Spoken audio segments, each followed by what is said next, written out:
Dans la dernière vidéo sur le pain au levain, on a fait un levain avec de la farine brune. Cette fois-ci, je vais essayer de vous montrer d'en faire un avec de la farine blanche. La différence, c'est vu qu'il y a peu de levure à l'intérieur des grains, puis qu'il y en a plus sur la coquille des grains. Dans le fond, dans la farine brune, il y a les pleurs autour des grains avec la farine qui est broyée. Ça fait que dans la farine blanche, il y a beaucoup moins de levure. Fait que ça pourrait être plus long avant qu'on développe notre levain avec de la farine blanche. Mais aujourd'hui, on va regarder si c'est quand même possible. Fait qu'on met un peu de farine. On met de l'eau pour le garder bien humide. C'est pas grave qu'on en mette en masse la première journée. On mélange. Là, ça fait une journée que notre levain vieillit. On voit que la farine est bien humide. Il n'est pas censé s'être passé grand chose. On voit qu'il y a de l'eau sur le dessus qui a décanté, mais c'est pas un problème. Fait qu'on va venir doubler le volume actuel du pot. Vu qu'il y a une cuillerée de farine dedans, on en rajoute une. Ça vient doubler la farine. Puis on vient en mettre à peu près autant d'eau.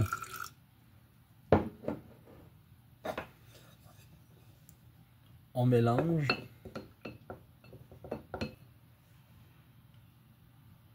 Là, on peut voir, ça fait 2 journées que le levain vieillit. C'est normal qu'il n'y ait pas vraiment de différence. Ça va prendre au moins une semaine avant qu'on voie vraiment des bulles.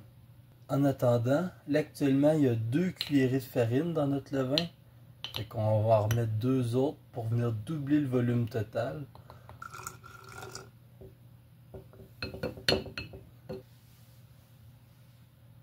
Là, c'est la 3e journée que notre levain vieillit. Il commence à avoir une légère odeur de vinaigre. Fait qu'il y a de l'espoir. Là, actuellement, il y a 4 cuillerées de farine dedans le levain. Fait qu'on va venir en rajouter encore 4.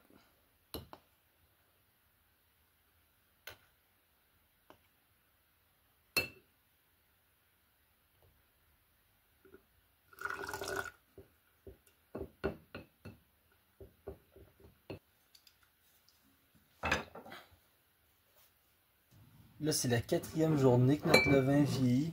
On voit, j'ai encore mis beaucoup d'eau la dernière fois. On va vraiment pouvoir en mettre moins cette fois-ci.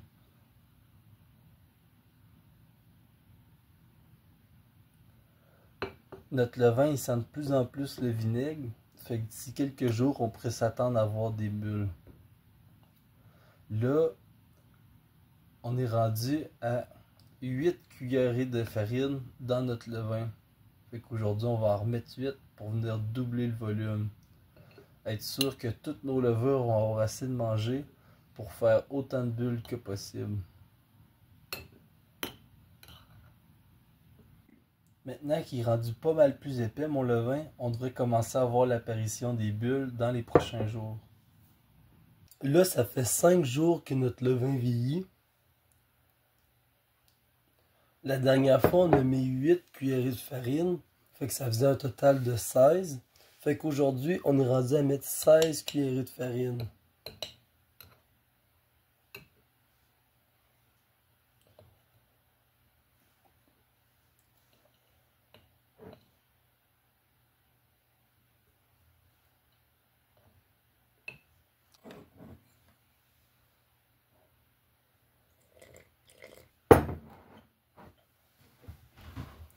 Fait que là, j'ai bien mélangé le levain. On peut voir, là, il est beaucoup plus épais qu'avant. Il a presque la consistance d'une pâte à pain. Mais comme ça, on va bien voir l'apparition des bulles. Aujourd'hui, c'est la 6e journée que notre levain vieillit. Là, on serait rendu à mettre 32 cuillerées de farine. Le bol, il serait de plus en plus plein rapidement.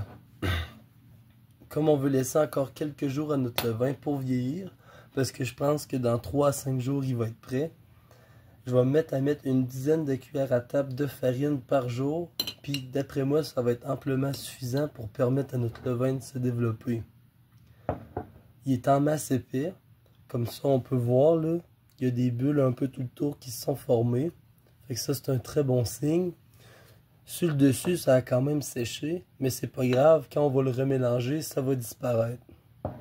Fait qu'on vient mettre une dizaine de cuillerées de farine. Je les mets pas archi pleines non plus. Le but c'est pas d'en mettre le plus possible.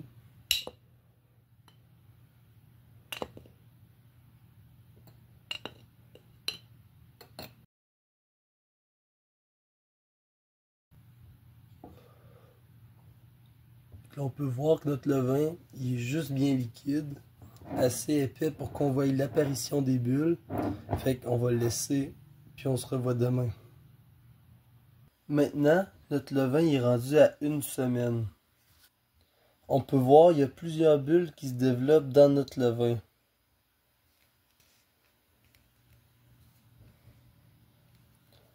Fait que tout ça, c'est des bulles que nos levures viennent créer quand ils mangent. Fait que là, on vient rajouter quelques cuillerées de farine pour le nourrir. Si jamais notre levain devient trop volumineux pour qu'on puisse le nourrir correctement sans qu'il devienne immense, on pourrait y en enlever une partie, puis la jeter ou l'intégrer à une autre recette. Ça n'a pas d'importance.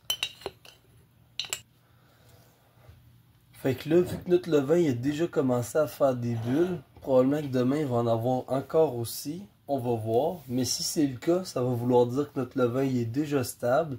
Ça fait juste 1 semaine. Puis il va déjà être prêt à faire du pain.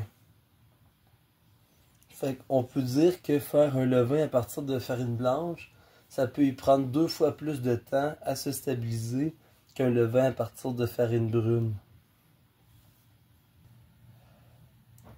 Aujourd'hui, notre levain à partir de farine blanche, il est bien prêt. Ça lui a pris quelques jours de plus pour venir à faire des bulles que notre levain à partir de farine brune, mais c'était à prévoir parce qu'il y a plus de levure naturellement présente dans la farine brune.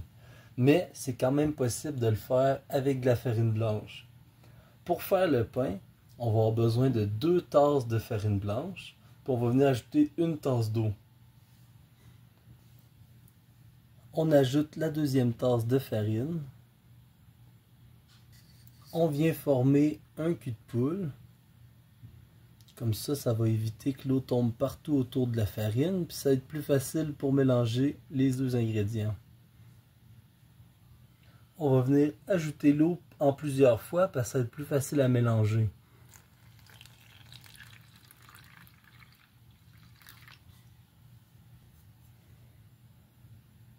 On vient incorporer la farine dans l'eau progressivement.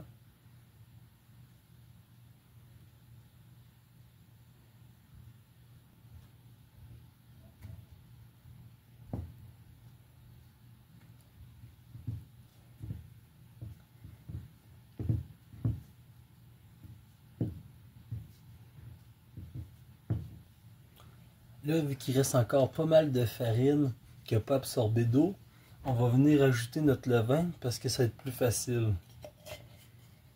On pourrait mettre une quantité d'environ 1 cuillère à table de levain par tasse de farine, c'est-à-dire 2 pour notre recette de pain. Mais ça n'a pas vraiment d'importance. On peut en mettre tout plein, c'est pas un problème.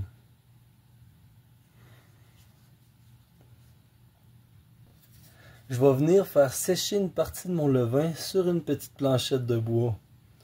Comme ça, quand je vais vouloir en repartir un nouveau levain, je vais déjà avoir des levains qui vont s'être développés puis qui vont avoir séché à travers la farine. C'est un bon moyen de conserver les levures pour le levain.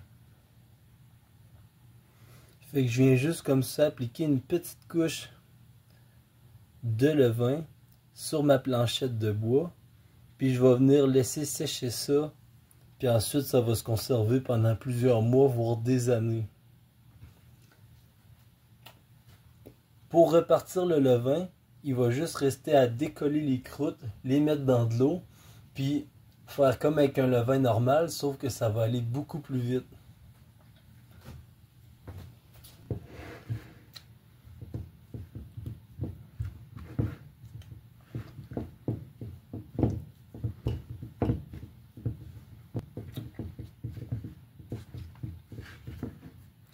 Quand notre pain est pas mal fini de mélanger, on peut venir le mettre sur la table puis verser ce qui reste de farine dans notre bol.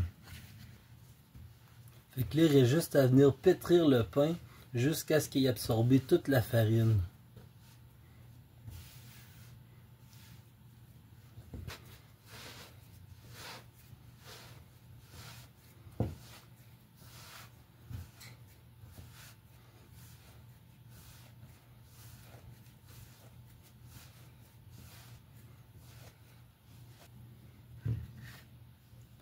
Maintenant, je vais laisser le pain reposer toute la nuit au réfrigérateur parce que comme ça, il va venir lever doucement.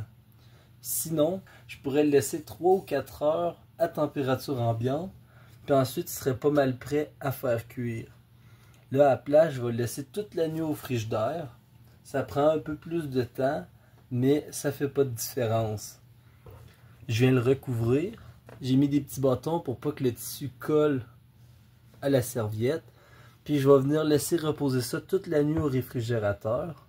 Puis ça va être prêt demain matin pour faire cuire. Ici, on peut voir que le levain que j'ai mis à conserver, en le faisant sécher, il a bien croûté. Fait que là, il va juste me rester, quand je vais vouloir repartir un nouveau levain, à venir gratter des croûtes de levain séchées, puis les mettre en petits morceaux dans notre préparation de levain.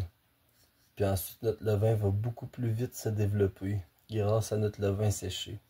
On peut voir, le linge humide sur le dessus, ça l'a empêché de sécher.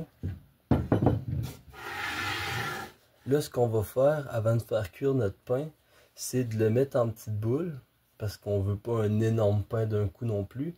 Puis, on va venir le remanipuler un peu. S'il y a d'énormes bulles qui se sont faites à l'intérieur du pain, on vient recoller les parois de la bulle ensemble, ce qui refait juste des petites bulles. Fait que ça fait que notre pain, il contient juste des petites bulles, puis ça, c'est ce qu'on veut. On peut venir couper le pain dans ce sens-là. Ça va me faire 2 genres de baguettes de pain, puis on va pouvoir bien voir l'intérieur du pain.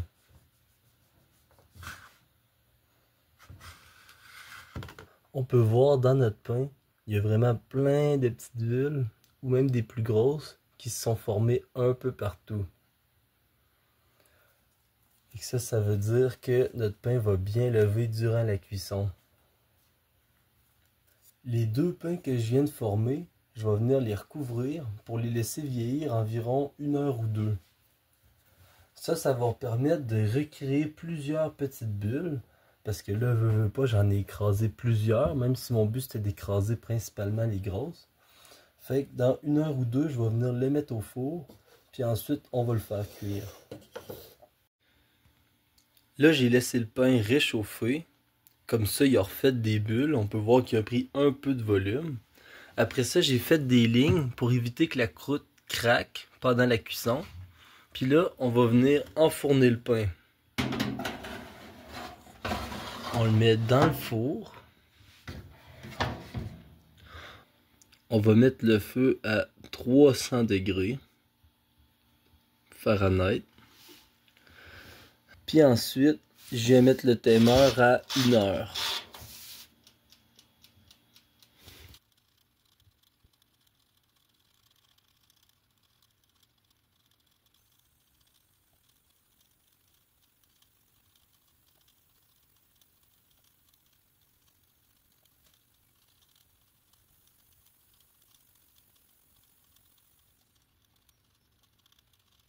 Là, le pain, il a fini de cuire. Puis, je l'ai laissé reposer pendant 30 minutes. Ça permet à la vapeur d'eau de se stabiliser à l'intérieur du pain. Là, on peut voir le pain.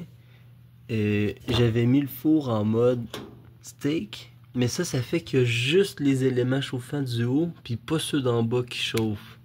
Fait qu'il aurait fallu que je le mette en mode pain pour avoir une cuisson uniforme, puis éviter qu'il noircisse sur le dessus. Mais là, c'est pas très grave. Ça fait juste qu'il y a un petit peu de calciné sur le dessus du pain, mais à l'intérieur, la cuisson est correcte. Là, si je viens prendre le pain, puis que j'en coupe un bout,